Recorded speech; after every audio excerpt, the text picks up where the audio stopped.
Bonjour à tous, je vous retrouve aujourd'hui pour une recette de financier pépites de chocolat inspirée de Cyril Lignac et de ses tigrés.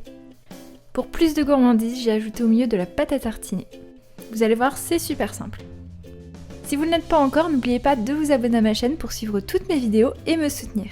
Il vous faut de la poudre d'amande, de la farine, du sucre glace, du beurre demi-sel de préférence, du blanc d'œuf et des pépites de chocolat. On commence par réaliser un beurre noisette. On va déposer le beurre dans une casserole sur feu doux.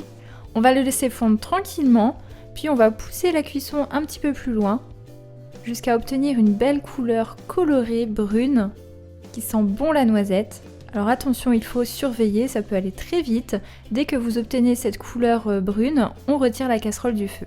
Une fois votre beurre noisette obtenu, on va le laisser refroidir un petit peu. En parallèle, je vais tamiser la farine, le sucre glace et la poudre d'amande.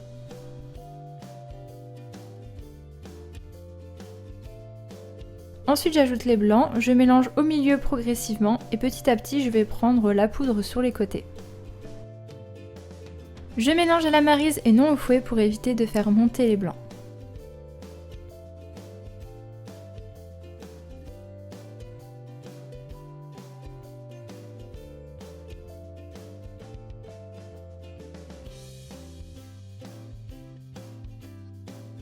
Lorsque j'obtiens une pâte lisse, je vais pouvoir ajouter le beurre noisette et je vais bien mélanger au centre et petit à petit, vous allez voir, le beurre va bien s'incorporer à la préparation. À ce stade-là, ça sent très très bon. Maintenant, vous pouvez terminer en ajoutant les pépites de chocolat.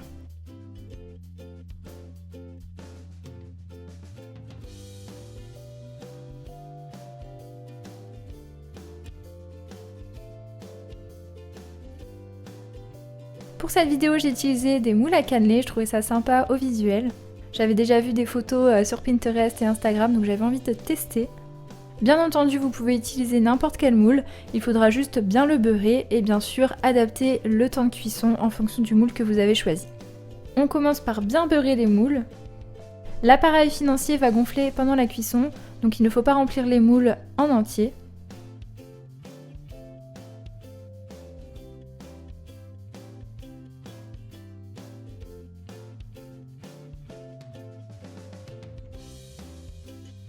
J'enfourne à chaleur tournante à 180 degrés environ 15 minutes.